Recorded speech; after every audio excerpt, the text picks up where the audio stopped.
everybody, and welcome to the Toon review for tonight's match review of the win over Crystal Palace, of course.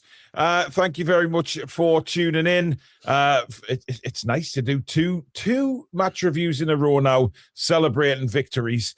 This one was a little bit better, of course. So we will certainly get into the crux of the game. Don't forget to put your play ratings in. You've got round about 27 minutes left before the play ratings shut down.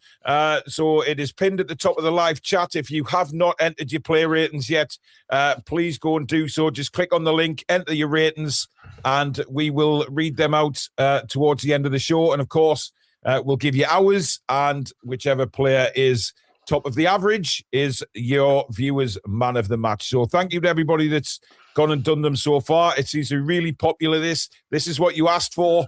We've gone and managed to get it done with our help, with help from our guys at those good lads down at Stream Builder. So it's all there for you to do. But tonight I am joined by the Owl Muckers. Back as a threesome tonight. We've got Alex and we've got Billy. Good evening, gentlemen. Good evening, and good evening to the Toon Review Massive, the Magpie Massive, and all the rest of you fantastic, outstanding, superb, splendid, magical people out there in Viewerland. Good evening. There it is, the little good evening at the end. The king of overstatement. We've missed them, haven't we? We've missed them. The king of overstatement. One of the two. Yes, I'm sure he's missed us as well, haven't you, Alex? You know, let's be honest here. You probably missed us just as much. Anyway, don't forget to give it a like if you enjoyed tonight's show, and of course, subscribe to the Toon Review YouTube channel if you are new and like what you see. Memberships are available. That's the join button underneath the three of us. And of course, super chats are there as well, which is the $sign underneath the live chat, which will guarantee your comment to be read out live on the show. Now, I'm going to start tonight on a bit of a negative because we have to. And that's the what's happened to Joe Willock since the game yesterday. Those evil comments that was sent to him on Instagram. Look, it doesn't matter what you think of Joe Willock as a footballer. He is still a human being, and nobody deserves that kind of racism, nor abuse, nor anything. It's absolutely disgusting. These people should not be breathing air. Joe Willock, everybody stands with you, mate. No doubt about it. There is no place in society, there is no place in this world for racism, homophobia, whatever it may be. There's no place anymore. This is 2026, and you guys need to rot in hell. I hope they find out who this person was. I sincerely hope he's not a Newcastle fan. I find it very difficult to believe that would be the case anyway. But you are just scum of the earth, the lowest of the low, and don't deserve to be breathing oxygen. Guys, I'm sure you'll reiterate my comments on that. Yeah, the catcher would lock him up for a long, long time. Deserves it. Outrageous behaviour, unacceptable behaviour, absolute scumbag, and he deserves to spend lots of time at His Majesty's pleasure. Yeah. You want to add anything to that, Alex, or you just? I think you guys have summed it up pretty well. Yeah, it's unforgivable. Yeah. It's unforgivable for a young man, well, for anybody of any age to have to open their phone and see something like that, regardless of status. It's outrageous. It wasn't just racism. It was damn right threatening the family, to him, to life. You should never have to put up with that. It's disgraceful. So yeah. Well, I'm sure he's got thousands upon thousands of Newcastle United fans backing him up, and he's not alone. We all stand by him, and no way will he get away with this. I know that some people have put the comments up on the screen and things like that. I'm not doing that. I'm not going to give that twat any sort of airtime for the words he's put on to Joe. It's just disgusting. But we stand by Joe Willock, and I'm sure everybody else does, and hopefully this won't affect him. I mean, I know it's hard to say that, but he knows he's got a lot of support around. I'm sure the club are giving him all the support that he needs at the moment as well. Just these people need eradicated from earth, basically. And I'd love to be, just put me or someone else in a padded cell with these little pricks. I'm sure they won't want to live much longer. Absolute dickheads they are. But we stand with Joe Willock, of course. Super chat from Sean says, all right, Alex, did you get your tattoo in Poland? There's some brilliant artists out there, and totally agree, Paul. No, I'm definitely going to get it in Newcastle. I'm not going to get it. I think it's right to get it in Newcastle, definitely. So I'll be going there for it. Do you know what it is, Billy? This is like waiting for Newcastle United to win a trophy for Alex to get a bloody tattoo. Well, we had to wait for one to get it in the first place. It's not in my immediate plans, put it that way. I've still got some artwork that I'm happy with, but I need to, I've got a bit of a plan. I have never known anyone. Right, I need to go. I have never known anyone, Alex, take as long as this to get a tattoo, mate. I mean, I've got a few. My first tattoo, I think I had 10 points at lunchtime and stumbled into this tattoo parlour. Give me a bulldog with the Toon Army written underneath. And that was it. Well, look, anything. I've got the kids, all the kids' names on. I've got the crucifix. I've got a wolf. I've got a tiger. Well, you got. I've never known it takes Wolverhampton Wanderers and Hull City on your body. Jesus, Paul. No, I've got that famous Welsh railway station on my appendage. Yes, I thought you told me about that, Billy. But look, it'll be the Toon review, maybe in 2057 or something, and we're all in, we're rocking chairs, and Alex has got a tattoo. I mean, I need to get it before the next final, really. You've got a month, Alex. Basically, you've got just over over in March, a month, isn't it? So. Oh well, yeah. Well, we'll see. A lot of people are commenting saying you've bottled it, Alex. So you've got a point to prove. I'll get one. Hey, I might have to get two if we win another one. We'll see. Yeah, that's not going to happen, mate. Don't worry about motivation to get to the final again. Yeah. NUFC Ollie's been a member now for 32 months. In when you're doing the zip, fucking hell. Can I just point out that it's very different. It's very different from Alex getting a tattoo. The fact that I have to wait until it's actually coming back to the ground to do the zip line. Alex can go anytime he wants. Don't even use that against me, Ollie. That's preposterous. Absolutely preposterous. Unless one do it without the zip line, just wangle yourself off the top of L7. Thanks, Dave. That's all, Rodney. David Rodney back again, dear me. Anyway, right, let's look back, shall we, to yesterday's game, and Harvey Barnes left out again, Alex, and I don't know how Harvey's going to feel, given that when he did come on, he was a big plus in changing the game and getting us goals. So he's got to be disappointed that Anthony Gordon keeps on going and getting his place all the time. I don't know. I don't know if that's true because of the amount of games. I think it is true because I've just said it, so it is true. It's definitely one of the possibilities. It's one of the things that might be going on is that Barnes is frustrated. However, I mean, Abs has literally just taken the words right out of my mouth. Barnes is quite good off the bench, although he's definitely improved considerably as a starter. In the last 3 to 4 months, he's improved all round. I can't really criticize his off the ball movement, his contributions elsewhere. Is that kind of lack of pace is no longer really as much of a problem because he's clever and he times his runs well and he uses his body well and he's an intelligent footballer. So I've got not a bad word to say about Harvey Barnes for the season so far, but you need to use your entire squad, as Eddie Howe said. That the only person that doesn't deserve any minutes, okay, maybe that's a really harsh way of summing that up, but it's probably true. Is Alanga. He will get minutes and he needs them when fit because we've got to play him into some form somehow because we paid so much money for him. The rest of them, Gordon's not been quite as bad as Alanga, but he's been pretty hot and cold. So it's just one of those. It's just one of those. I hate to say it, but I actually agree with Abs again. His attitude seems first class, does Harvey Barnes. Yeah. He never seems to... Annoyed. He gets a lot. He'll get a lot of games. I don't think it's too much of a problem. Oh yeah, well he will in February without a doubt. I mean, the rotation's the key this month, Billy. Well, and January as well. I think he might start on Wednesday. You can't play 3 games in 7 days, really. I wouldn't have thought so. Well, he can't fucking play Murphy. That's bloody no chance, and Elanga's unfit. Well, he might be injured, so. Well, you know. Yeah, fucking sore hoof. Yeah. But one guy that performed really well again yesterday was, of course, centre-back Malick Thiaw, and he spoke to NUFC TV after the game. Really happy. I think it was a really important game. Now we have back-to-back wins in the Prem. Again, that's something really important where you can build off for the next games, also home game. So yeah, I think we try to take the confidence. Everybody's happy about the win. Your first goal at St James's Park as well. Just describe that feeling when you saw the ball hit the back of the net. Amazing. I just went to the corner flag and I saw the emotions of the fans. Incredible. I think that's what Newcastle is about. The emotions, the passion.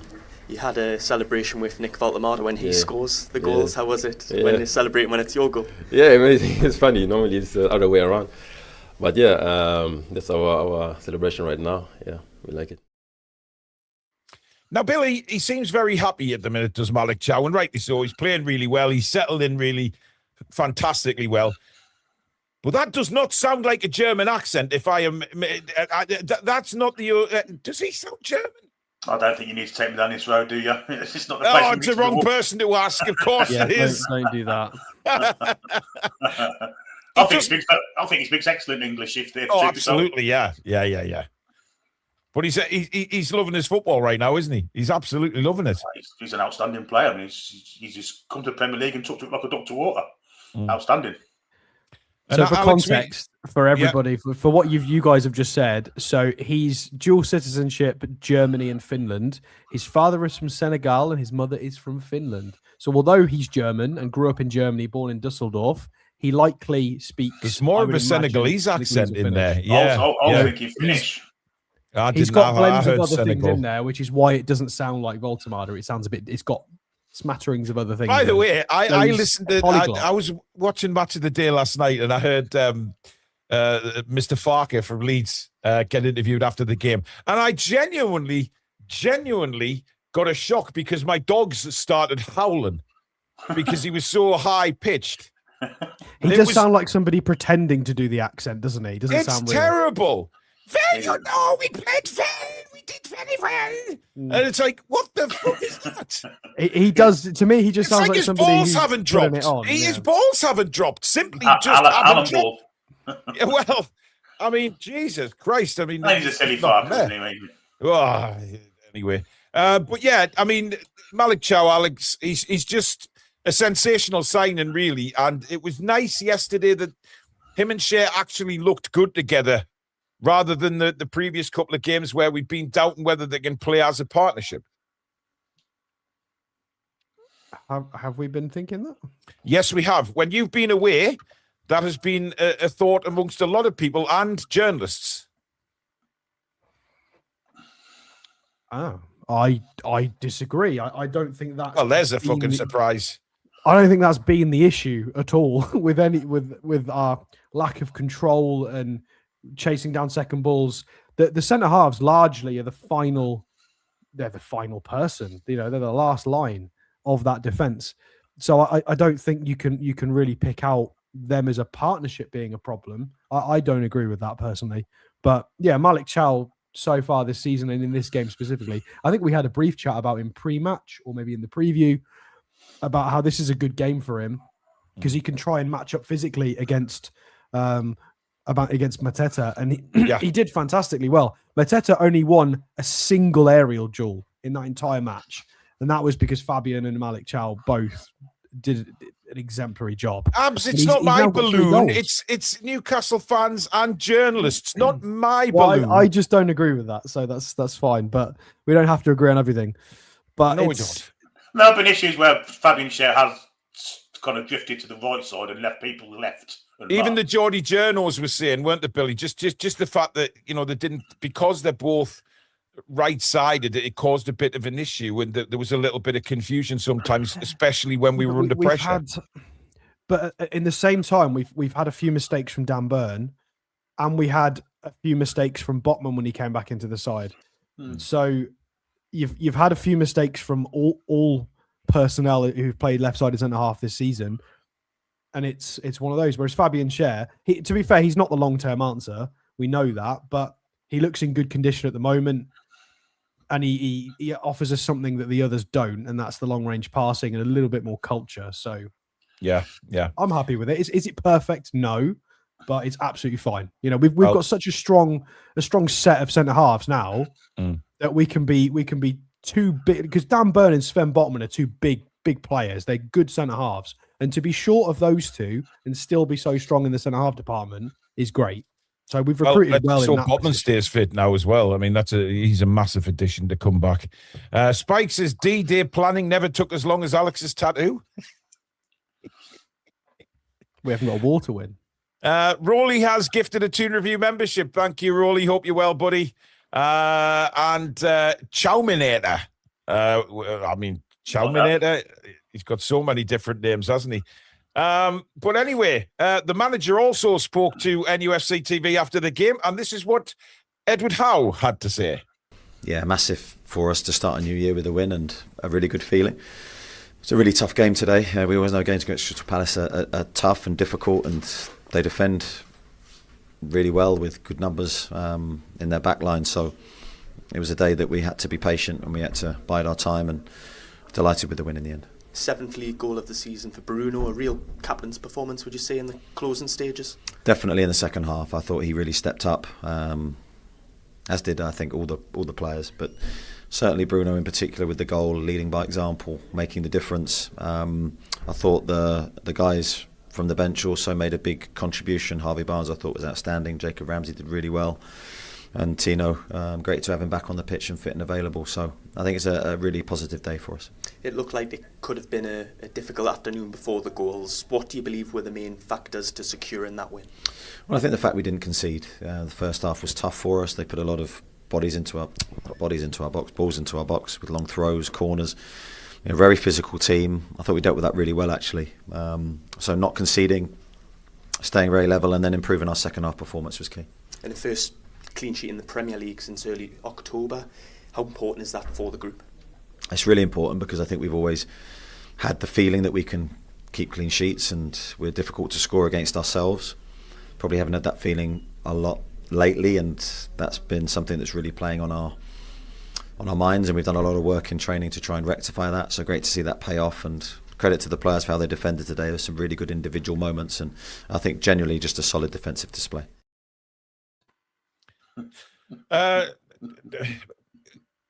Billy, you're laughing? Yeah, lots of work has gone into us not conceding any goals. We spent lots of time doing it. No, he didn't. You just dropped Aaron Ramsdale and put Nick Boat back in. Well, I mean, that could be one of the reasons. Clearly, he's happy. He's a happy man, Alex, after yesterday, and clean sheet, good defensive display. And of course, talking about Bruno there, mentioning his, especially the second half, I thought Bruno was fantastic the whole game, to be honest. I mean, he's leading by example at the moment, isn't he? He is indeed. He is indeed. And I don't know. That was a strange interview from Eddie Howe. That was peculiar for me, because you mentioned he flattered Crystal Palace with putting bodies and balls in the box and being physical and being difficult, and we did really well not to concede. But then Burnley being labelled an onslaught was an overstatement, and he wasn't happy with that. Good point. Eddie, I don't understand the difference, I'm afraid, mate, because I think Burnley hit the crossbar twice. Depends what mood Eddie's and had us in, under the cosh, and you were not willing to let that be fine. Maybe onslaught from Lee Ryder was a bit of a, maybe that is an aggressive word. So if we'd have used a more appropriate word, I don't know if Eddie would have responded differently. But I don't know how he can say that about the first half Palace display when get really offended when we say that Burnley tonked us quite convincingly, and we were really fortunate to get the points that we did. I mean, I did think onslaught was a bit of it was probably the wrong word to use. Probably should have used a better word, and we could have got a better response from Eddie. We should have, But that was weird. But no, I agree. Yeah, Bruno, I thought was absolutely fantastic. Supported, because we needed a bit of control. We really lacked control in the middle. It's a huge problem, and Bruno definitely tried to pull the game up by the scruff of its neck and take a bit of control. Again, I still wish I wish we could just give him a little bit more acceleration, because if he had a bit more zip, he would be just the best midfielder in the Prem, hands down. But he's just not got that speed. But he's got everything else. He's got literally everything else. Yeah, you can't, you can't have every attribute, otherwise you'll just be playing for Real Madrid. So, and we want him in a black and white shirt. Billy, would you like to answer Nigel? Because I can't do it anymore. We've got a link in the chat to a website where you can pick your own players' marks out of 10, and then the highest average gets the man of the match. So Yes. as man of the match poll goes, no, we don't. But if you look at the top of the chat, I believe there's It is pinned at the top of the live chat, yes. You can click on that and put your marks in. You've got about 7 minutes to do it. Yeah, it closes at 7:30, so you need to be quick if you're going to do it, Nigel. And then the player with the highest average from the viewers' votes will, of course, be viewers' man of the match. Because, a lot of people didn't want we all didn't want to do just 4 players, especially when we play really well. We wanted this, it hasn't really happened yet, but, when everybody plays really well, we didn't just want to put 4 players in. Now we can actually put all the players in, and you can vote. You can. Well, it's not a vote, is it? It's just you go and do your player ratings. Yeah. Yes, indeed. So I think it worked really well last week, and we've had loads of votes, loads of people putting them in this time, and it's easier for us as well, to be honest. No, we can't add the manager to it. It is just the players at the minute. At the end, like we did last time, we will ask you to put in the chat what you're scoring the manager. So we will do it that way as well. Again, can I just say something, Paul, just to build on what you just said about Bruno? Mm-hmm. I've just checked. He's our highest. He's got the highest number of goal contributions in the Premier League in our whole squad. Not surprised. Because he's got 7 goals. He's become a second-half player as well. He was the same against Burnley. I thought he was outstanding second half against Burnley. Yeah. He Yesterday, he was good in the first half, but he was absolutely phenomenal second half. Yeah. I mean, look, there's no doubt for me that Crystal Palace tired, and that was always going to happen, because they had literally the 2 games in 2 days, isn't it, for Crystal Palace? But I think we deserved what we got yesterday. And one player was absolutely outstanding again, and that's Lewis Miley. This kid can. I'm pretty convinced he can play anywhere on the pitch and still be absolutely fantastic. Now, I watched the Geordie Journals after the game. Now, I don't know whether you'll agree with this, guys, but I think it was one of them, I can't remember which one, said that he could actually possibly turn into a John Stones in the future. And I'm not necessarily disagreeing with that, because he's got the same sort of build. He's got the same sort of stature. Yes, he's a fantastic midfielder, and I want to see him in midfield. Obviously, I do. But I don't know about that. To have a player like Lewis Miley for Eddie Howe must be a dream come true, because this kid, we said yesterday, Livramento and Trippier both fit. Is he going to play one of them for a certain amount of minutes, then change it and play the other one? He didn't. He kept Miley in at right back. And I have to say, Billy, he was just outstanding. Yeah, I think it'd be wasted at centre-back as well. I think we need to get him back in the centre of the pitch, because there are players that are underperforming in the centre of the pitch, and I think he deserves not to be dropped. He's been outstanding at right back. He really has settled into it like a duck to water. Yeah. But he's a midfield player, and he's going to be a fantastic midfield player at that. So that's where I want to see him. That's where he'll progress. That's where his ceiling will be highest. Yeah. Is he undroppable, Alex, right now? Is he undroppable? No. If you were to put the perfect 11 out, I'm not talking about sort of obviously rotation and things like that with the amount of games, but the best 11 at the moment, would he get in it? I don't know the best 11 right now. I don't think anybody does. I think there's a bit I'm talking of tinkering. about on form more than anything, Alex. If it's just on form, if it's just on standard form, yes. Mm-hmm. But I think for the 11, that there's been a lot of problems with control, passing, penetration, struggling to break teams down, and confidence. There's been a lot of weird issues. Sometimes we just get played through the middle with 2 passes, 1 pass. So many different issues. I think Miley in midfield absolutely has to happen. He's not undroppable, but I think it's as close as you're going to get. 95% he's got to play. You've got to try and get him into the side. And I think I've seen a lot of people in the chat say you dropped Tonali because of his form. I absolutely disagree. I think you bring Miley in to try and unlock and fix Tonali. I think you need Miley in the team as well. And it's really harsh on Joe Linton because he's just come back and finally put in a reasonably decent performance. But I think he's the guy that gets dropped. If we want to play Livramento, which I think you absolutely have to play Livramento because we need width. We need people overlapping. We need high stamina, aggressive, attacking fullbacks who can do our identity, really. This is why we've been so powder puff in a lot of these games. We need Livramento in the side. It's not that Miley's not really good. He absolutely is. I think it's Joe Linton that's got to get dropped. And we do need to... See, I agree. I actually agree, Alex. I think Tonali was much better yesterday. And in the early video today... I think he struggled in parts, but... In parts, yes. But I thought his all-round game was better than we've seen in recent matches. And one thing he did still yesterday... Not right. No. But that when he tracked back yesterday in the first half, and he was the last man, and he knocked Mateta off the ball, and then turned and brought the ball all the way to midfield, and then that was Joe Linton's disallowed goal, of course. That was the Tonali that we've grown to know and love, and that's what we want to see a bit more of.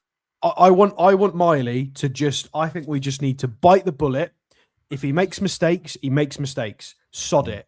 Get Miley in that team as a starting midfielder so he can learn the trade. I want him playing 6 and 8 week in, week out, learning the position. So we've then got 3 of them that can do it, and we will have a monster midfield. But we're going to have to go through the growing pains of he's not going to get it right every time. And I just think we should. That's it now. I think just chuck him in. Chuck him in. He's the midfielder. I think he's definitely shown he's ready.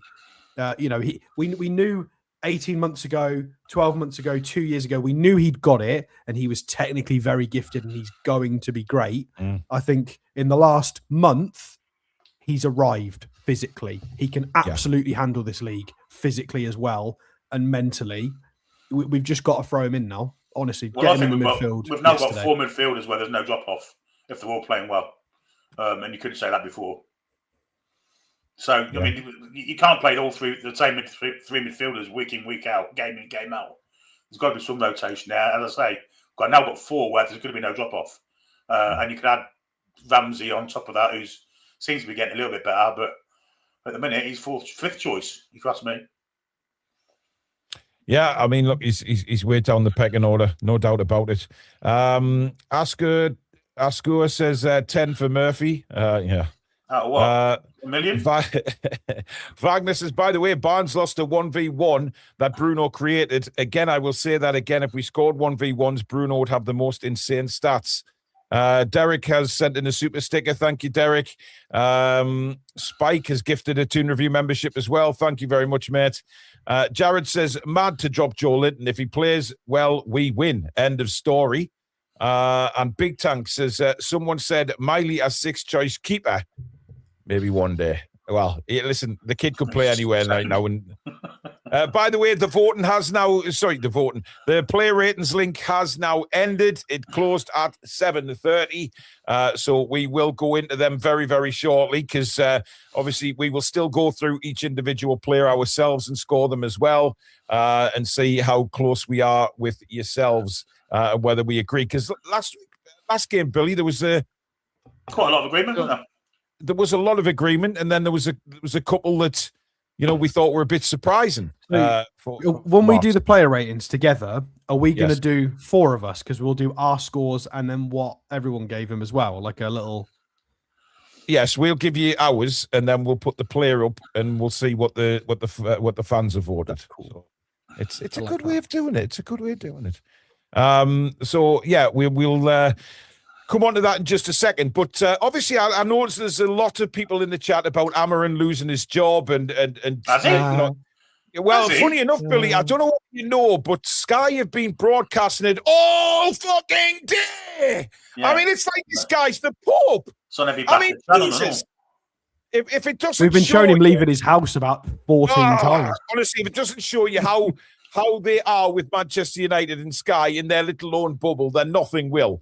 But look, Amorim himself seems like a really nice guy, right? I have nothing against Amorim at all. Obviously, Eddie Howe's name was mentioned early doors to possibly be the man to take over. But I said in my video earlier on today that there is no way Eddie Howe would work for the Glazers. There's no way he'd work for Sir Rat. There's no chance of that because Amorim himself said that he was finding it very difficult to work under these people because of the restrictions he was put on trying to do his job. And we know Eddie Howe, from previous experience, does not work for people like that. It just wouldn't work. But Eddie himself ruled it out anyway. I mean, it was coming. But I think he's been sacked, guys, more for what he said about the board than the results. Of course he has. Oh, he's done it on purpose. Yeah. He looks really happy as well because he gets his payout. And he wouldn't you with a £15 million payout, Alex?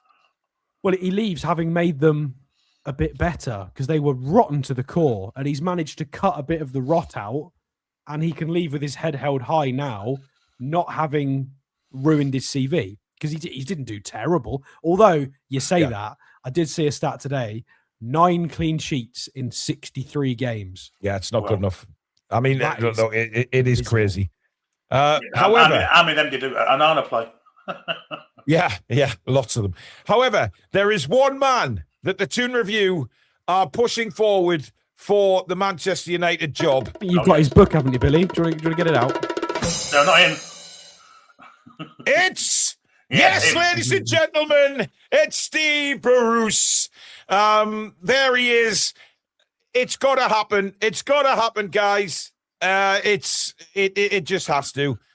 He is the man that will rebuild Manchester United by taking them down a couple of divisions first. And then just behind him, isn't it? I think so. Yes. A little blurry. It looks like a little bit. It's very difficult to see round Steve Bruce there. To be honest, I think whoever's done that picture, you still see me around him. I mean, they've got to take a chance on him. You know, he's a family man. He's got family in football. Yes. Played for the club. Knows the culture. He did a good job with Sunderland and Hull in the Premier League. Let's not Amen to all of that. And amen to all of that. He'll balance out to the owners. Absolutely. Yes, absolutely. So there you go. Manchester United, there is one man. There is the Messiah who we've just put on the screen for you. It is Steve Bruce, of course. He bleeds Manchester United, and he will love to come in there and sort it all out for you. Or Gareth Southgate if they can't get a Bruce. Either of them, I'll be happy. Yes. I mean, who's taking a temporary charge? It's Fletcher, isn't it? Fletcher. Yeah, Darren Fletcher's taking over. So he'll play his twin sons on Wednesday. You watch. Well, I tell you what. I mean, his son that came on against us was Al Howe of the shop. He wasn't great. He's obviously a decent player, don't get me wrong, but he looked extremely, extremely nervous. So there you go, Manchester Reds. You can go and get Steve Bruce in, transform your club, literally transform it. And we'll see you in League Two. No him, they could get Wilfred Nancy, who's also been sacked today from Celtic. Yes, he has. Wilfred. It's pronounced Nancy, I think, Billy, rather than Nancy. Well, I think Nancy sounds worse than Nancy, to be fair. Nancy, yeah. Let's move on. Right, we're going to do the player ratings now. Now, of course, we will start with Nick Pope. And before I share the screen with you guys, Billy, what would you score Nick Pope? I thought he had a fair game. Yeah, I thought even his distribution was better than usual. Mm-hmm. I thought he had a very good game. 7 for me. 7, Alex. I think 7's fair. I think distribution-wise, there wasn't a lot of pressing on the goalkeeper. It wasn't one of those games where it was panic stations for Pope. But yeah, he's a really good shot stopper, and he was confident in his claims. We had a lot of corners. Well, Palace had a lot of early corners as well. So, yeah, 7's fair. Okay, well, the viewers scored Nick Pope 6.7. That's pretty close. So there you go. Well, I'm going with a 7 as well. I was going to go 6.5, but that's a bit too close to the viewers, isn't it? 6.695. 6.695, yeah. -9, something like that. Okay, next up is going to be the right back, Lewis Miley. Billy. Oh, he had an outstanding game. 100% passing is unbelievable. Absolutely unbelievable. Defensively solid. Lots of pace as well that we didn't know he really had. Strength, everything you want. He's an easy 10 for me. A 10 for Lewis Miley. Alex? Yeah, I can't give him any less than a 10. It was an outrageous performance. 100% passing accuracy, considering he made 33 of those in the opposition half. And in his duels as well, 8 out of 10 duels, out of position, played a mature game. He got an assist as well to add to it. Yeah, easy 10 out of 10. He won man of the match. He deserved it. 10. Yeah, 10 for me as well. Undoubtedly, absolutely fantastic performance from Lewis Miley.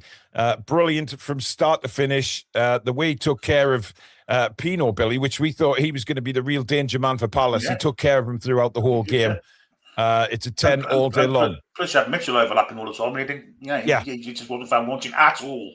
Yep, absolutely. Okay, considering you probably got a lot of neutrals or any neutrals that were watching that game, watching Adam Wharton for the England potential, and Miley was the guy you wanted to watch, not necessarily Adam Wharton.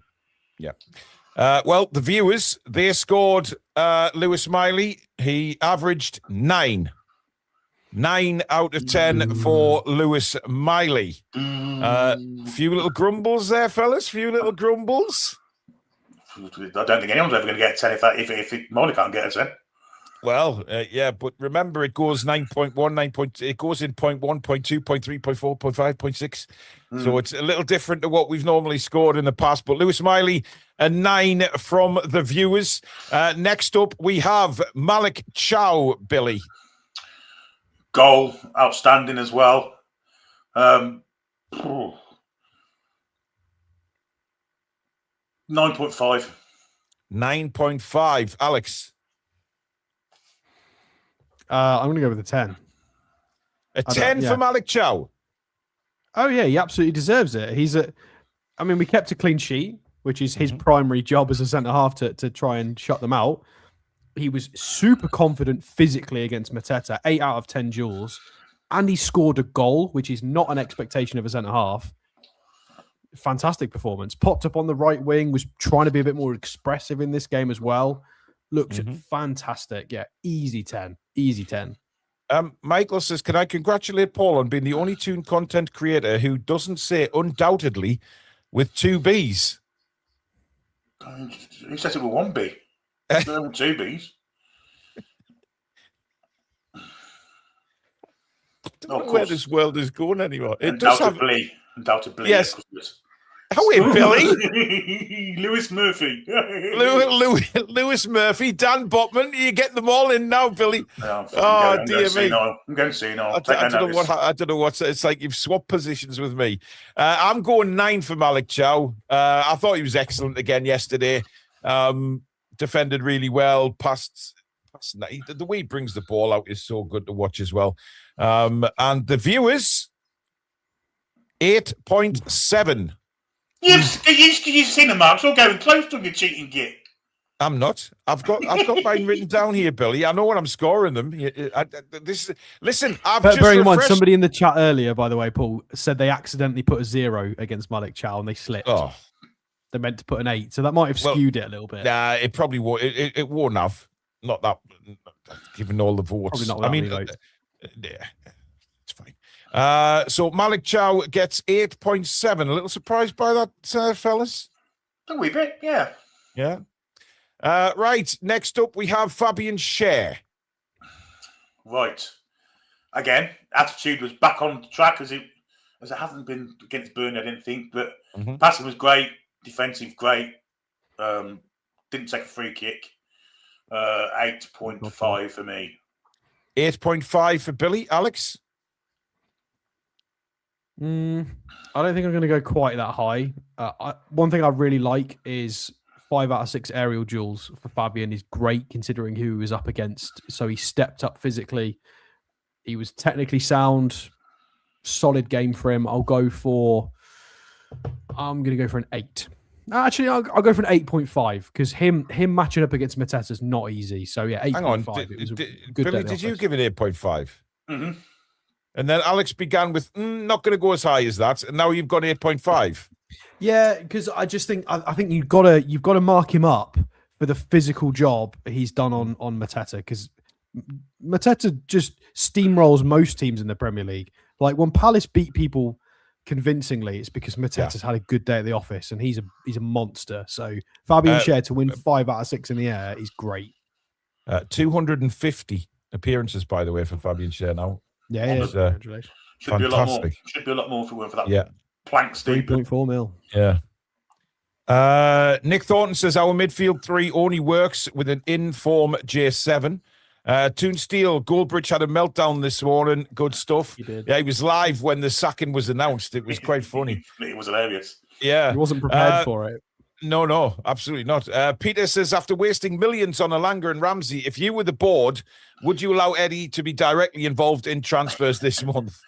We just won 2-0, Peter, and you're still trying to bring us down. Peter, listen. Read the room, mate. Hey, one thing about Peter is he's consistent. He's consistent. He is. Dr. House says, evening, Paul, Billy, and Alex. Great game from the lads. Miley, Joe Linton, and Chow were fantastic. He is hoping for a great 2026 for Newcastle United. Thanks, mate. Right. What did I give Schär? An 8. I scored Schär an 8. The viewers, 7.5 overall. So not as high as any of us. Obviously, more males voting than women in this one. Well, I mean, okay. By the way, just to let you fellas know that there's been over 700 votes for each player here, so there's a lot of votes come in. Put it that way, which is fantastic. So thank you everyone out there for going in and putting your player ratings in. Hopefully that'll get more popular as it continues to go on. Right, we got Lewis Hall next, Billy. Yeah, not his greatest day at the office the first half an hour. I've never seen him so rough as that, by the way. The first 20 minutes. Losing the ball, miscontrolling it, giving it away. But as time went on, he got back into his old self again. And he was pulled early, but I'll give him a 7. Alex? Yeah, hard to disagree with any of that. He did struggle in the early stages. Despite Gordon being okay in the early stages, Hall definitely struggled.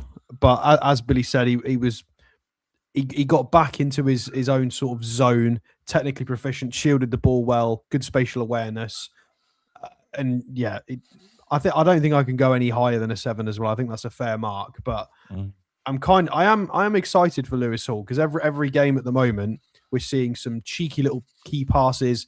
And he's having a lot of shots for a fullback as well. And I do feel like we'll get a little purple patch from Hall at some point. I don't know if it's going to be this season, maybe. But I reckon we'll have a month where he's just going to score like 4 goals, bang a load of assists, and some of the stuff we've seen him do in recent weeks. I mean, against Burnley, when he just walked through the entire team, was ridiculous. Sensational, wasn't it? Yeah. Guys, we've got just under 2,000 people watching tonight. Thank you very much to everybody tuning in. Please make sure you give the show a like, and of course, subscribe to the Toon Review YouTube channel if you are new and you like what you see. We are trying to keep on growing, and with your help, we can certainly do that. So thank you, and welcome to all our new subscribers as well to the channel. I'm going to agree with you guys. I'm giving him a 7 as well. I thought he was strangely off for the first 20 odd minutes. Few extra mince pies to sort of dust off, I think. But listen, we all know that at some point Lewis Hall is going to grow into the game and become his normal self, which he did. The viewers have scored him 7.2. So we're all very, very close with Lewis Hall. So Yeah. Right, next up, Billy Bob, is Bruno Guimarães. Well, he pulled us up by our shirt tails and got us on the goal scoring trail, didn't he? And he's done quite a lot recently. Just an outstanding captain, outstanding footballer. You can't praise him enough. I'll give Bruno a 9. Yeah, 9 for me as well. I thought he was absolutely outstanding and took his goal really well as well. You know, the brilliant work from Miley and the direction that he put on the header just to make sure that nobody was getting near it, I thought was outstanding as well. 9 for me. Alex? I think that's fair. I think we're all strangely in agreement tonight with our ratings. Can't go as high as a 10 because there are a few issues, but as soon as he turned it up a gear, he definitely started to control it a bit more. Second half, Palace ran out of steam, and that was largely because of how much more some of the lads gave. And Kieran Trippier, when you do come back into this side, you are not taking corners anymore because Bruno is now the corner guy. I mean, it's really unbelievable. It is unbelievable. I mean, hitting the bar in the second half as well, just incredible. We've got to keep him on corners. Finally, we've been waiting for years. How long was it where we all saying, to be fair, can we just try someone else on corners? Alex. Miley's putting them in similar positions as well. Yeah, but Miley and Bruno have been available and playing for the last 3 years. And we just refused to try anybody else. We were just like, we're going to let our right back take the corner over on the far left side because Trippier gets back in the side. Well, yeah, but a 9 for Bruno, and the corners cannot be understated because they're hilarious. Now, all of the commentators and neutral fans know that he's got that in his locker. It's become a thing. People know he's dangerous on corners, which is nice to have that as a weapon again. It certainly is. It makes a big difference to us. We've never seen a corner take like that for a long time at Newcastle. The viewers have scored Bruno 8.6. So he's averaged out at an 8.6. Again, very, very similar to what we scored him there, folks. So nice one. Wagner says, I think Tonali was great in this game. We got better when he left, but for reasons related to the game and not his individual performance. And Michael McIntyre with a super sticker. Thank you very much, Michael. Okay, next up, Billy Bob, is Sandro Tonali. Better than what he has been. I think that's fair to say. He did give the ball away a few times, and his pace is back. When he out sprinted Mateta, that was fantastic bit of play on the cover. Yeah, I'll give Sandro a 7.5. 7.5, Alex. I'm going to go for a 7. I still think he's got a bit of a way to go, but I just don't think that balance is quite right. He's having to do a lot. Yeah. He's having to do a hell of a lot, and so I think maybe he was just playing out of his skin. I say playing out of his skin. It came very naturally, but some of the stuff that he's been trying hasn't been coming off, whether it's sort of trying to snap the ball up when it's dropping in from 30 yards high, or just a cheeky little turn to wriggle out from 2 players. Some of that stuff that has always looked easy for him is now not coming off. And it's not always going to work. And he's having a little bit of a tough time where not everything's coming off. And by that, I mean little skills and things in tight spaces. And whoever super chatted that a minute ago, completely agree. It kind of skews it a little bit because Sandro came off as Palace started to lose control a bit. So it might make it seem like Tonali was the problem, and he absolutely wasn't. I think they were their levels were dropping as we were turning up a gear, certainly. So I think maybe that masks it. It wasn't Sandro's fault. But yeah, I can't give him more than a 7. It's a 7 for me as well. I agree with everything you said there about him. I think hopefully this is the start of him getting better with whatever's been the problem. Hopefully he's overcome that. I know there's a few people putting in the chat that his fiancée is pregnant. But in the words of Roy Keane, he's not the one that's pregnant. You know, how would her being pregnant make him play poorly? It doesn't make sense. I mean, most of the players have got wives and pregnant girlfriends or wives. Yes, kids? Both. Careful where you go with that. Not at the same time. But they've all got it going on. So we can't just say, "Oh, poor you one player." They've all got families. They've all had to go through the same thing. Listen, I could never be a woman because what women do is just incredible. To carry a baby around for 9 months is just magical. It is. But Tonali's not the one carrying the baby, okay? Tonali's not the one with the morning sickness or the cramps or the false labour pains or any of that, or waddling around like a penguin for 9 months. That doesn't happen. So men couldn't do that. Let's be honest. We would just be in a state of depression for 9 months. We couldn't cope with that. Small babies have got to give birth to them. Well, yes, but you know what I mean. It's like we men couldn't do that. We're not strong enough to do that. 80s Muse, you're a funny fucker, but shut up. Anyway, the viewers scored Sandro Tonali 6.9. So, well, 0.1 away, me and Alex there. Listen, I think to be fair, we're all in agreement. It doesn't mean that they're right. We're not holding that to the gold standard. It's just what people think. How dare you? That's our viewers you're talking about. Viewers, I do apologise for Alex's disgusting comment there towards you that your is opinion no right. means It's a sod all. rating. Yeah, it's an opinion. Dear me. It's the way you worded that, Alex. I mean, that sounded classless. They are well aware that I would word it that way anyway. Everybody knows me. Yeah. Right, next up, Billy, is Joe Willock. Oh, way back to what he was before. Fantastic performance from yesterday. It was outstanding. The amount of balls he headed out, corners he headed out, and crosses, phenomenal. A really good game defensively. Yeah, had a goal that's allowed for offside. He was miles offside, but it's a great finish, even so. Oh, what a brilliant takedown and finish, though, wasn't it? Absolutely fantastic. And I thought he had a good game against Burnley. I think it looks like he's running into a bit of form on Big Joe. I'll give him an 8. I'll give him an 8.5. I think that's a fair score for him. Alex?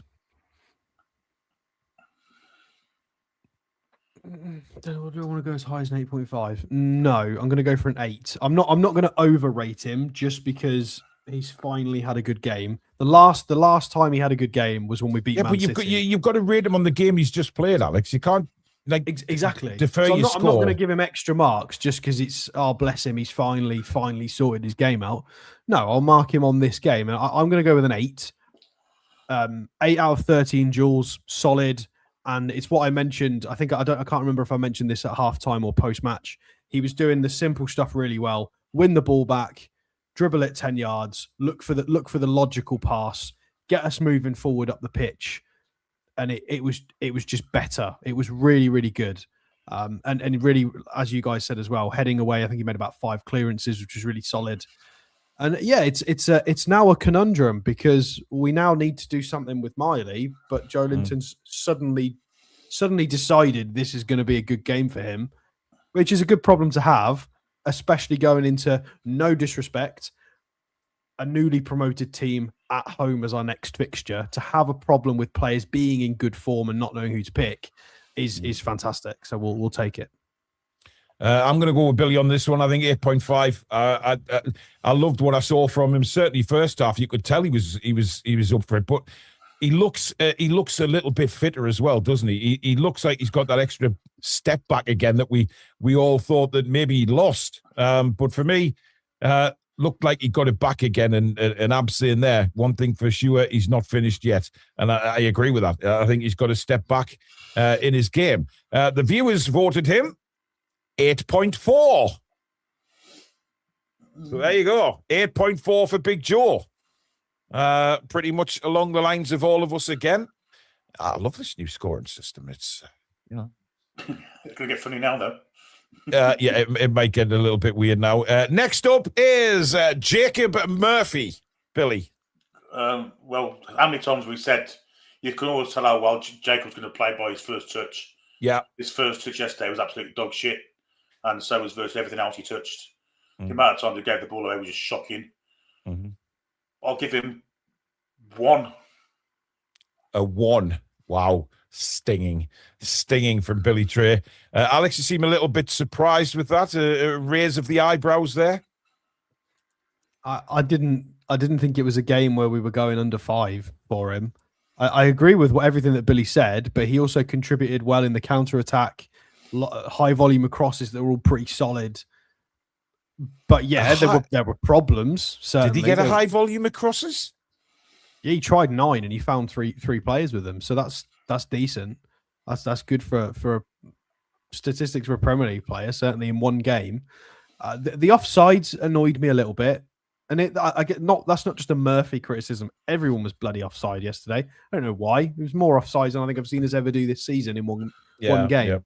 Yeah. But yeah, no, Murphy, he did some things right, some good counterattacks, good crossing, good contributions, but then he loses all of those positive marks because just constantly missing a 4-yard pass and giving the ball away and just being dithery with it. So I'll keep him at a 5, bang in the middle. He's not going up or down for me. I've gone a 3. I was disappointed with his performance. I didn't think he played well at all. Most of the time, first half especially, Jesus Christ, it was so frustrating. Just getting the ball and the move breaking down straight away. Couldn't pass 4 yards to a black and white shirt. Just annoyed me. And the way he backs out of challenges, that really pisses me off. And Billy, I know you mentioned it a couple of times in commentary that you were screaming at him because he just backed out of trying to challenge for a header or going for the ball. There's no excuse for that. Absolutely not. But listen, we know we need a right winger. We know we need a proper right winger. Can I just say, I do think on the 63rd minute, we brought Barnes on for Gordon. It definitely should have been Murphy that came off. 100%. Not Gordon. I don't think anybody could argue with that. Adam said it was, guys, it was the worst individual performance I've ever seen at St. James's. He's been a lot worse than that, which is concerning. But we've seen a few absolute shockers, which I'm sure Billy will back me up. There's been a couple of really bad ones. Yeah. Well, the viewers scored Jacob Murphy a 4.6 overall. So sort of in between where me and Alex are, a long way from where Billy is. Can I just just for the viewers who maybe don't know how we rate on the Toon Review, because I appreciate that a lot of like journalists and newspapers, they rate really strangely. Nobody tends to ever give any players less than like a 5 ever in a newspaper rating, and then you can never get super high, more than an 8 or a 9. We absolutely don't do that on this channel. It is from 0 to 10. And if you do nothing, you're in the 5. If you do bad things, you go down. If you do good things, you go up. You can use the full 0 to 10. You don't have to do this stupid newspaper rating. Well, now we're doing this proper, the viewers can go and vote and go and put every player rating in. I think that makes a big difference to us as well, because absolutely be on the long lines of us. Aaron says Murphy gets an extra mark for making Paul come out with butter my arse and fry me a steak. I believe I had Billy and Stitches over a couple of my sayings yesterday, but I can't remember what they were, to be quite honest. One had something to do with the ball's penis.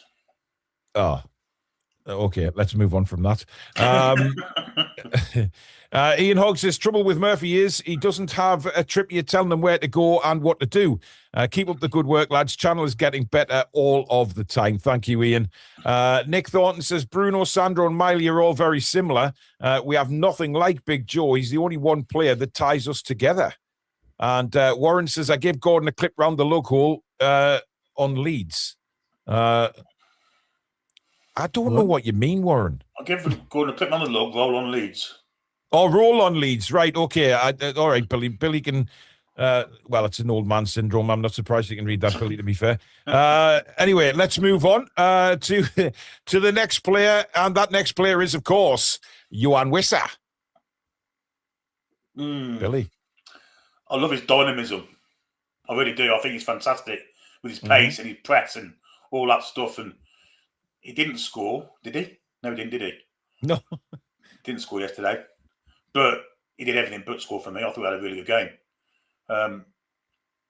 8. 8. I'm going to 7. I think he's... It's going to all click soon because he's making them runs. And we mentioned it yesterday a lot of times, the way he's sort of...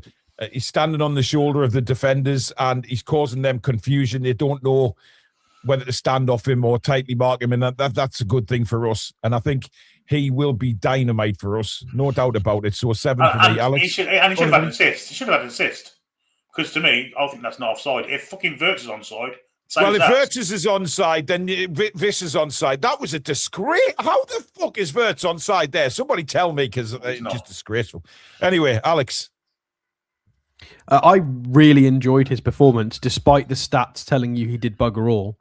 It's the runs, it's the positions, and it's the mentality. I absolutely love that he's trying to play others in, because his decision making, and this is why you buy a 29-year-old Johan Visser, because he goes, right, what is the best way to score a goal right now? Instead of, oh my God, I need to score a goal, which is what Anthony Gordon does every single time, and Alanga. They go, and it just fire it into Rosed or panic and make the wrong decision. Whereas Johan Visser plays it carefully and every single time made a good choice. He gets solid shots, good shot on target, made all the right runs. Very unlucky not to have gotten a goal contribution in this game, and stretched them in a way that was hard for Palace. And then it works really well starting a player like Visser, because then when you bring on Voltemade late, you can then just maraud the box, and it works better this way round, certainly, because you're playing against more tired legs. I really like it. I'm going to go for an 8. Because I know the stats don't back that up. To me, it's like an old school Callum Wilson performance when Callum was still rapid. It's like it didn't click. Well, that's what we've been calling out for, Alex. Is somebody similar to him, a proper striker. Runs. He looks so dangerous, and defenders have got to be so careful, because if you fall asleep for 20 minutes, he will score 2 or 3 goals. He's a nightmare. Yeah, I'm going to go for 8. That press is so much better with him in the side, isn't it? So much better. Absolutely. But I just, a lot of people have said this, but I think he could link up with Voltemade absolutely brilliantly. I think they could be killer. But we're not going to see, especially because we're clearly selling Osula. That means that if we were keeping Will Osula, then maybe we might be looking at that as an idea. But if we're getting rid of a 9. It's not on the cards, is it? Guys, just one thing. I've seen a couple of comments saying that on Gordon's stats, it showed him a score and a goal. There's a few of the stats will still be a bit iffy. It's a new system, remember, but that doesn't have anything to do with the player ratings themselves. You're rating the player. The stats don't really matter what you're rating the player, if that makes any sense. But the viewers have voted Visser 7. It's fair. I'd just like to say I got that bang on, folks. You can read them, can't you, knobhead? No, I'm not. Who are you calling a knobhead, you twat? Listen, I'll say it again. I'm moving on to the screens, but I'm not looking at the scores. All right? Okay. I refreshed it just before we started doing them. Okay, calm down. Cocksucking bastard. Anyway, let's get on with it. So 7 for Visser. Next up, we have. I love you really, Bill. You know that. Next up is Anthony Gordon. Yeah, I thought he had a very good game. He was very threatening. Looks to be back to his... Not back to his all right best, but he's certainly close to it. But not consistent. And that's why he needs to get his consistency. Yeah. And a lot of consistency. Would you like to tell the viewers that weren't watching Matchday Live yesterday exactly what you thought of Anthony Gordon's new haircut, Billy? Yeah, he's gone from frying pan to fire for me. He's got rid of that headband, and now he's got a man bun. Well, it's a ponytail, isn't it? It's not a man bun. Well, it's a man bun with a ponytail. It's one of them things that Dalboy was selling, wasn't he? Remember them wigs he had? Anyway, I thought he had a good game. Yeah, I thought he looked threatening. I thought he had a fair game against Burnley first half as well. A little bit of consistency coming his way, but let's see more of it. 7.5. Okay. Aaron's give him a 4. Rarely took his full back on. Barnes coming on, done everything Gordon should be doing. Alex? I kind of agree with that, to be fair. I don't think it was quite as good as some people are suggesting. He definitely got spoon-fed his opportunities, which I guess is harsh because that's the whole point in the attack, right? They're supposed to be supporting each other. But I want more from him. I want more from him. He set the bar. He did a big interview with Gary Neville saying, I read books, I visualize, I want to be the best. I aspire to be this level of athlete. I want to play for England. I want to do all of these things. I want to win trophies. He set the bar high. He had a fantastic season. And I want to judge him on that because that's clearly his ambition. Yeah. And it was a 7. It wasn't bad. It was okay. But again, I want to see a couple more shots on goal. I want to just play people in. You know, the fact that we're having to get Jan Visser to feed you a goal, and you know he hasn't scored since what was it, January 25 from open play. Yeah. I do want more from Gordon, and he probably wants that for himself. He'll be his biggest critic, but maybe we need Tino and Lewis Hall need to get in a room with him and just give him a little bit of bullying about that haircut. Get him to shave it off, sort him out. Give you. This is what the Brazilians do. They'll go and have a new haircut. Yeah. They'll go, right, we've had a bad run of form. New haircut, fresh start. Somebody go and all right, give Billy. that boy a haircut, please. Actually, Billy got accused of having a Ronaldo haircut yesterday. Accused? Well, yes, he's got the thing across. He's got the tuft. He has. Yeah, but mine's natural. This was fucking shaved in.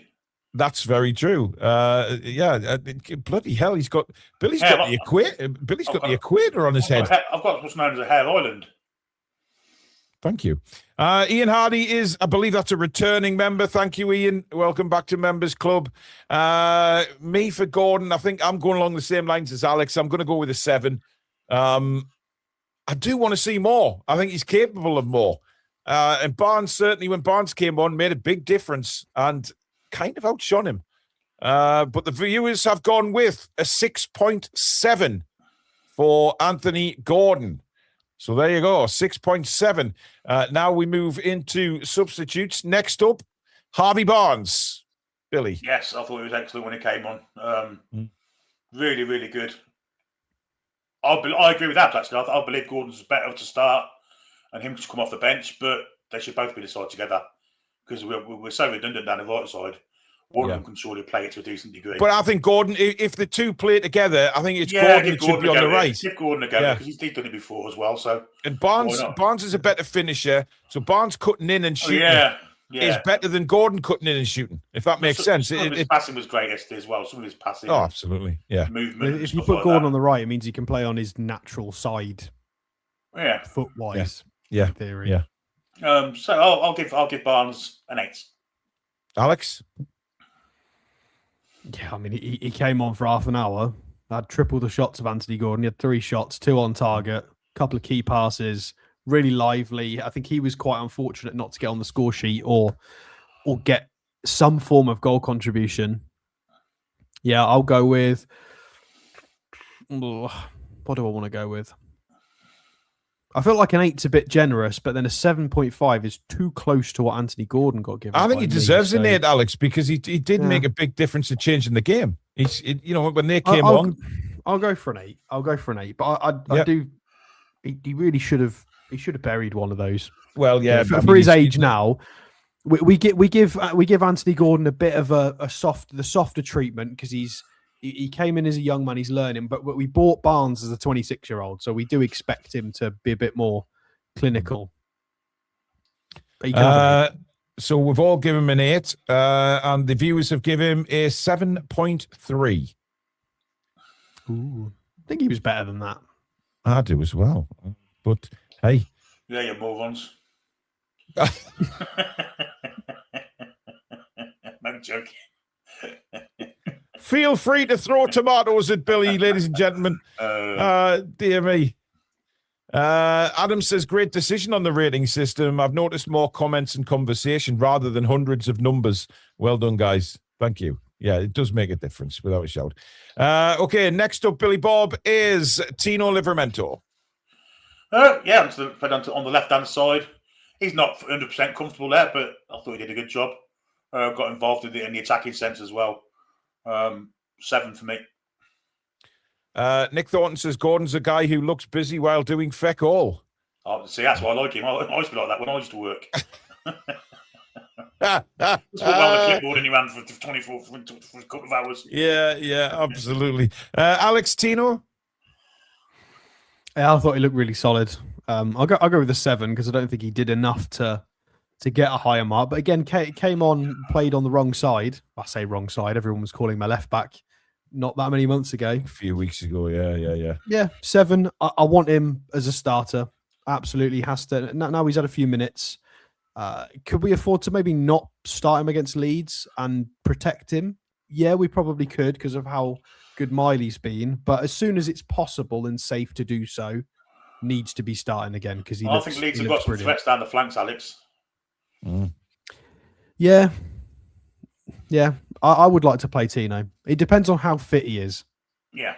Is he ready to just go 90 minutes again? I mean, that's what we did last time, and he was fine. Well, rested for the he's got an engine. Yeah, I think actually Bournemouth is going to be the game where we see a lot of changes, a lot of rotation. Still a really tough game as well. Yeah, 7 for Tino for me as well, and the viewers go 6.7. Hey, it's amazing how see. We used to get a lot of hammer for our player ratings, right? But now the viewers are doing them all themselves. We're very, very close together. Interesting, isn't it? Okay, next up is Nick Voltemade, Billy. Yeah, he looked hungry, didn't he? And some lovely close control and taking players on and stuff like that. One point he was even on the right wing. I enjoyed his movement. I enjoyed what he did, but obviously nothing on goal. 6.5. 6.5. Alex? I'm going to go 7.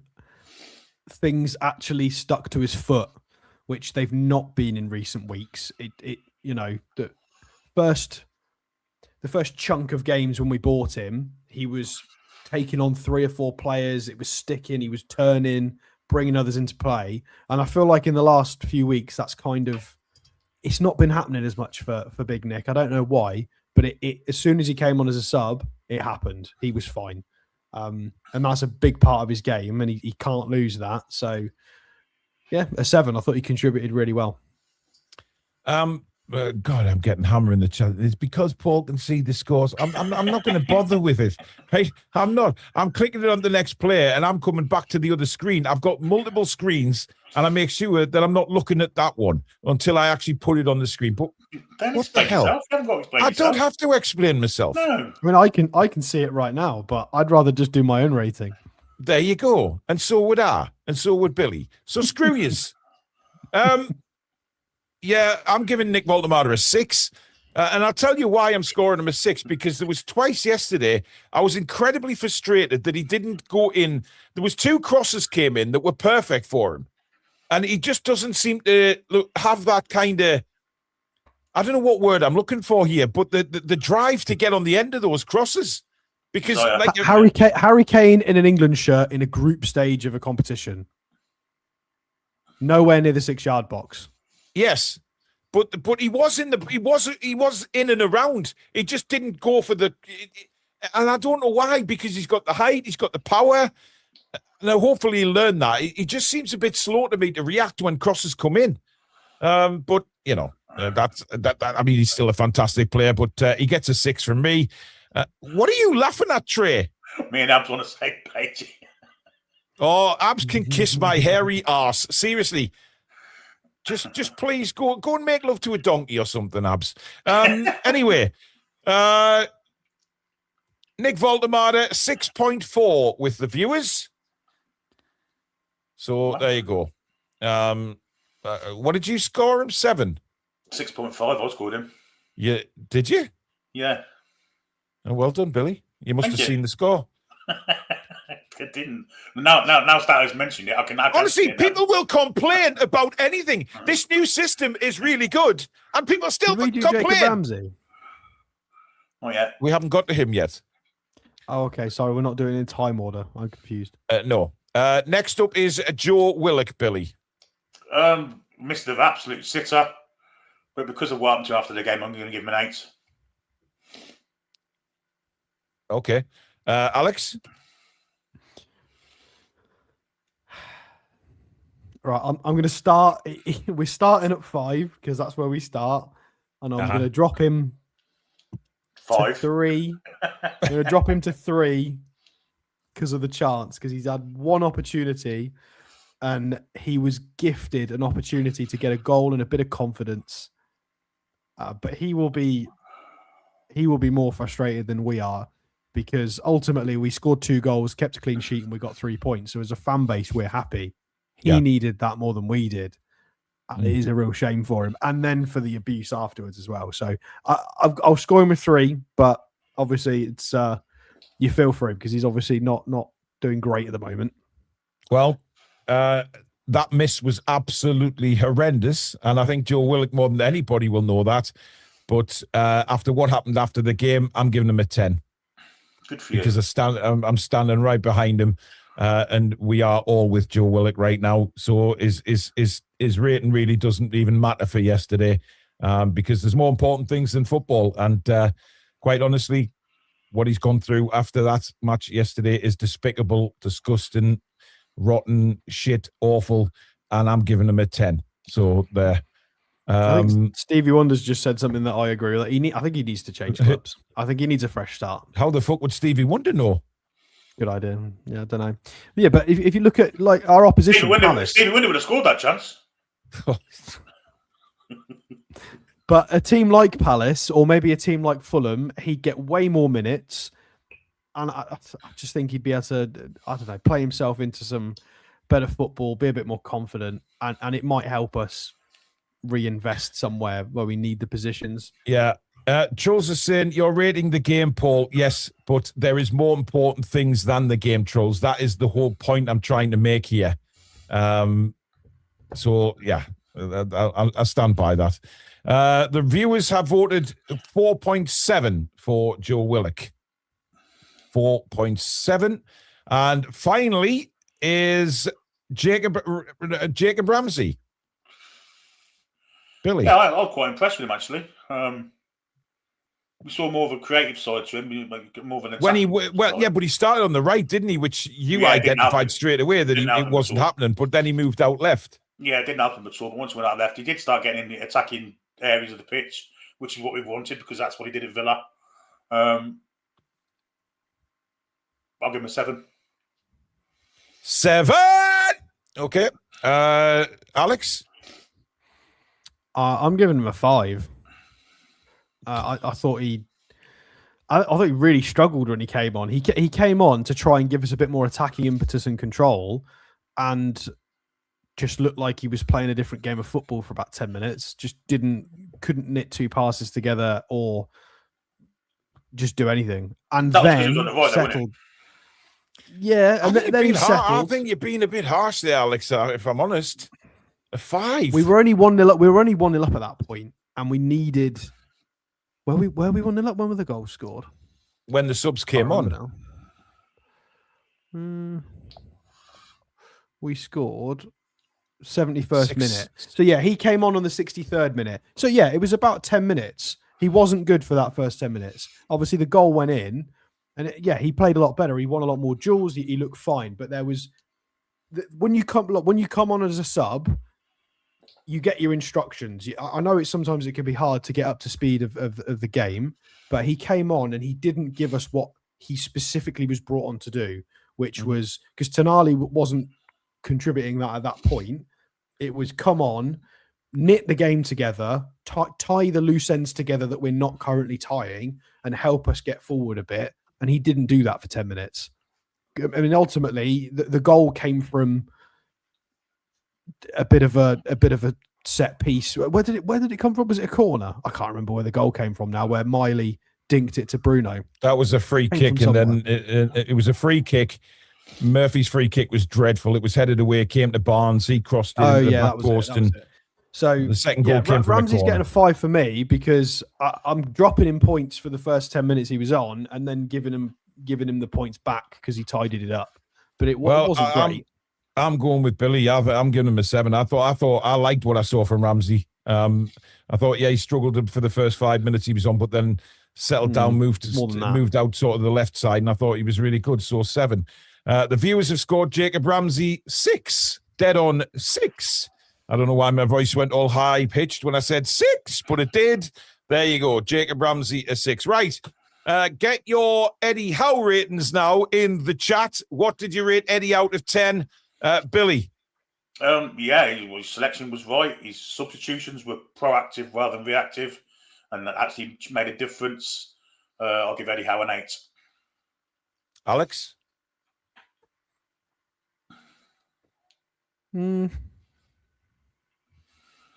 Yeah, I'll go with an 8 as well. I think he deserves a good mark. He's had to ride a very dodgy wave through December, and we've 2 wins, 2 good wins. Yeah, I don't even know what I'm trying to say now. I'm still unsure as to how everything is going to unfold. I think I was the only one who was predominantly Eddie in.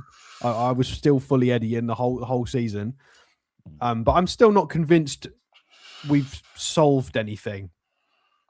There's still question marks. Yeah, I think it's just because of the opposition. Marks. You know, home fixtures. It's the quality of the opposition and some players being available. I'm not sure we've solved the root cause of some of these things. Bit of improvement in form as well, I think, to some of those 2 or 3 players. Yeah. Well, we need to build on it. That's for certain. I've given him an 8 as well. I thought it was much better. His subs were better, but however, it is still like for like. You know, the main test is when we are going to be a goal down. How does he change things then when we're losing a game more than winning? I think when we're winning a game, it's not as bad really. I think it's basically built on. Jared, you're a twat. I just scored completely different on the last few, so I'm not. Can't be bothered. Anyway, that is it for tonight, folks. Thank you very much for tuning in. I will be back tomorrow at some point with a video on the press conference and what Eddie had to say. I've thought about going live for the press conference reactions, but it's pretty pointless because I'm not going to go through everything Eddie said. I think the main points will come out in the video and hopefully be some more other Newcastle United news to bring you in a video. And then we're back at 7 o'clock tomorrow night live with the Leeds United preview. We'll take a look at Leeds. We'll take a look at us, score predictions. What side will Eddie pick? Who is fit? Who is not fit? We will find out a lot of information, hopefully tomorrow from Eddie in the press conference, and then relay it back to you guys. But thank you for all your contributions tonight. Thank you to the mods, Billy and Alex, and of course, the main thank you to you guys out there for spending an hour and a half with us tonight.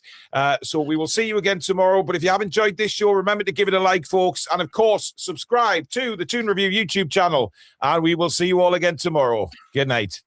We're the lads and lasses. Fuck off, Billy. Come back and check out, see, breathe.